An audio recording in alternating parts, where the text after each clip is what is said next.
नमस्कार. MP सेवा ट्रिक्समध्ये आपलं सर्वांचं स्वागत आहे. जर तुम्ही कंबाईनची तयारी करत असाल, राज्यसेवा किंवा पोलीस भरती, सर्व सेवा कुठली, तर तुमच्यासाठी हा व्हिडिओ खूप महत्त्वाचा आहे.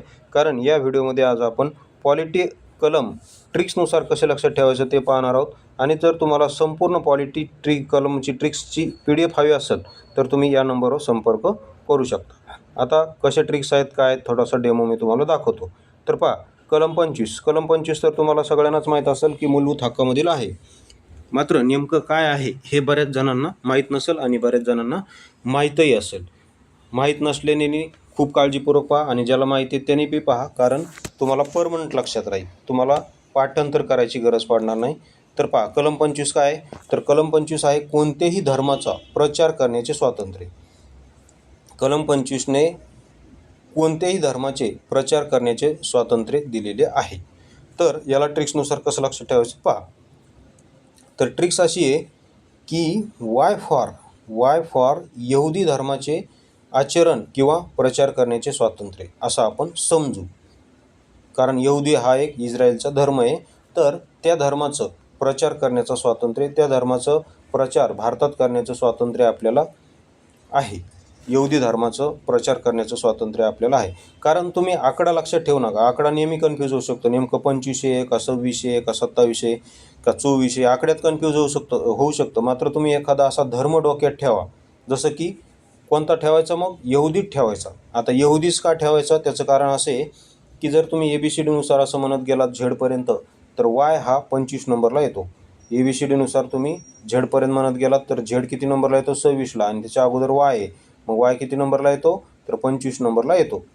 आणि वायने यहुदी हा शब्दाची सुरुवात होते. यहुदी, हे बघा, यहुदी, आणि वाय हा 25 नंबरला येतो. त्यामुळे कलम 25 काय, कोणत्याही धर्माचा आचरण प्रचार करण्याचे स्वातंत्र्य. मग आपण काय म्हणायचं की यहुदी धर्माचा आचरण आणि प्रचार करण्याचे स्वातंत्र्य.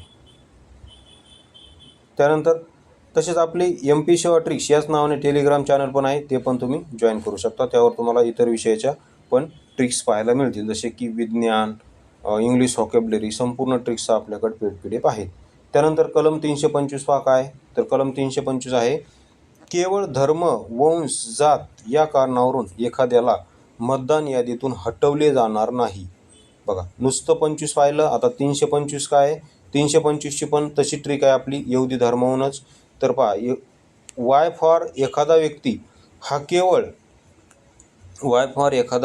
केवळ यहुदी धर्माचा आहे म्हणून त्याला मतदान यादीतून वगळले जाणार नाही. वाय फॉर एखादा व्यक्ती केवळ यहुदी धर्माचा आहे म्हणून त्याला मतदान यादीतून वगळले जाणार नाही, असं कलम 325 मध्ये सांगितलेलं आहे. यहुदी, इथं पण यहुदीची ट्रिक कामी येते. ओके. त्यानंतर कलम 52 पहा, हे राष्ट्रपती संबंधीचं आहे. कलम 52 काय पहा, भारतासाठी एक राष्ट्रपती असेल. कलम 52 काय म्हणत आहे की भारतासाठी एक राष्ट्रपती असेल. तर याची ट्रिक्स कशी लक्षात ठेवलेली पहा आपण. तर याची ट्रिक्स अशी आहे की 52 नुसार, बघा, 52 नुसार भारतासाठी एक ब्राह्मण समाजाचा राष्ट्रपती असेल असे आपण म्हणू. बिकॉज 52 आणि ब्राह्मण या दोन शब्दाचा काय होतो, इथे यमक जुळतो. मग आपण काय म्हणायचं, भारतासाठी एक राष्ट्रपती असेल. जर तुम्हाला कोणी प्रश्न विचारला, सांग बरं, तुमच्या मित्रांनी समजा डिस्कशन करत आहेत, सांग भारतासाठी एक राष्ट्रपती असेल असं कोणत्या कलममध्ये दिलेलं आहे, तर तुम्ही म्हणायचं, तुम्हाला कलम नाही सांगायचं त्याला, तुम्ही म्हणायचं भारतासाठी एक ब्राह्मण राष्ट्रपती असेल आणि उत्तर तूच काढ म्हणायचं. आता मी उत्तर कलम कोणतं आहे ते याच्यातच सांगितलं आहे, उत्तर सांग, भारतासाठी एक ब्राह्मण राष्ट्रपती असेल असं त्याला म्हणायचं. मग ते म्हणेन ब्राह्मण काय भानगड आहे, मग त्याला म्हणायचं ब्राह्मण म्हणजे 52, कारण 52 ब्राह्मण दोन शब्दाचा काय होतो, यमक जुळतो. म्हणून कलम 52 काय, भारतासाठी एक राष्ट्रपती असेल.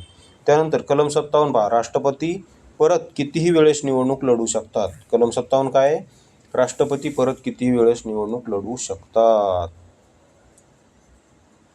बघा, राष्ट्रपतीचा कार्यकाळ किती असतो, 5 वर्षे. तो 5 वर्षे संपले की परत ते कितीही वेळेस, परत 5-5 वर्ष असं कितीही वेळेस निवडून येऊ शकतात. तर याची ट्रिक्स कशी लक्षात ठेवलेली पहा. तर याची ट्रिक्स अशी आहे, हे 57 मधले शेवटचे 7 घेऊन आपण ट्रिक केलेली आहे.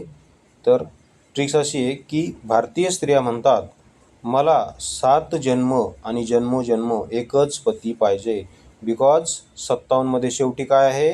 शेवटी 7 आहे. भारतीय स्त्रिया ज्यावेळेस वडाला 7 फेरे मारतात का, वडाला ज्यावेळेस ते फेरे मारतात त्यावेळेस म्हणतात की मला 7 जन्म हाच पती पाहिजे, असं त्या म्हणतात. ओके.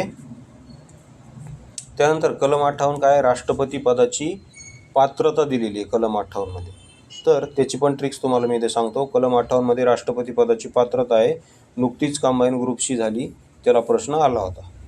तर त्याची ट्रिक्स आपण आपल्या PDF काय केलेली आहे की रामदास आठवले राष्ट्रपती होण्यासाठी पात्र आहेत. म्हणजे रामदास आठवलेंमध्ये राष्ट्रपती होण्याची पात्रता आहे. कलम 58 काय आहे? राष्ट्रपतीची पात्रता.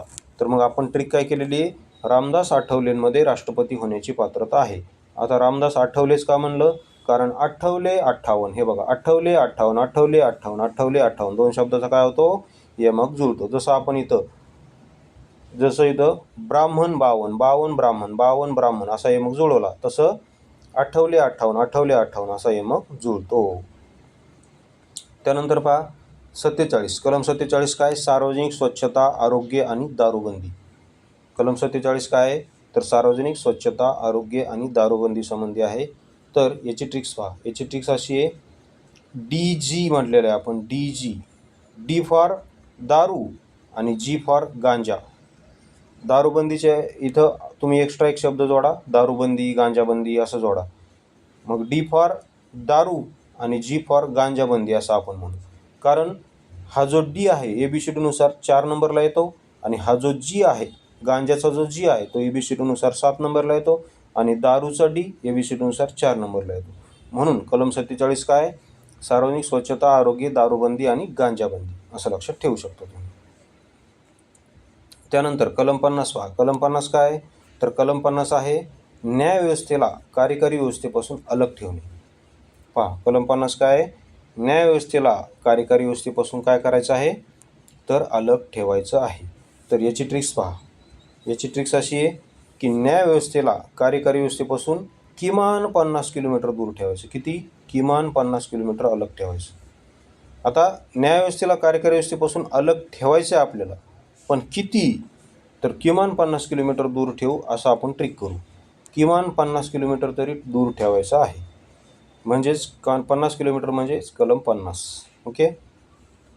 तर अशा आपल्या खतरनाक ट्रिक्स आहेत. इथपर्यंत आलात तर तुम्हाला आवडल्याच असतील अशी मी आशा करतो. आणि आवडल्याच असतील तर लगेच हा नंबर डायल करा आणि संपर्क करा, चौकशी करा.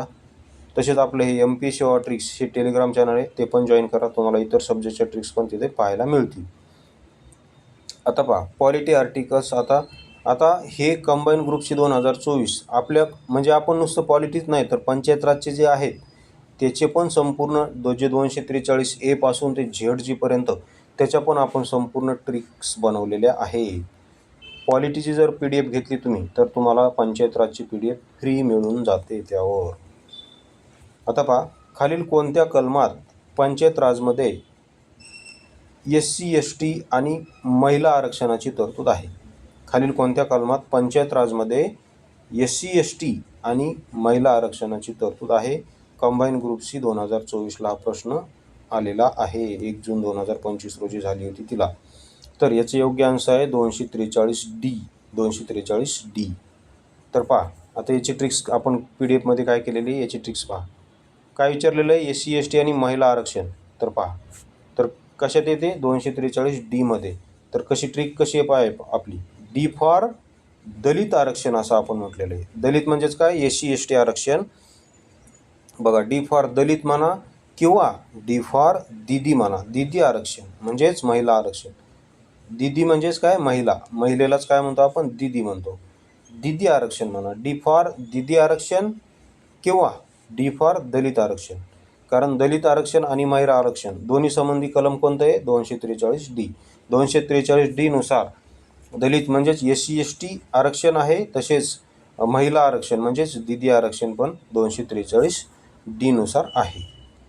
बघा तर अशा आपल्या भन्नाट ट्रिक्स आहेत. जर आवडल्या असतील तर चॅनलला सबस्क्राईब करायला विसरू नका. तसेच तुम्हाला जर PDF घ्यायची नसेल तर तुमच्या कोणाला मित्राला तुम्ही सजेस्ट करू शकता. व्हिडिओ पाहिल्याबद्दल धन्यवाद.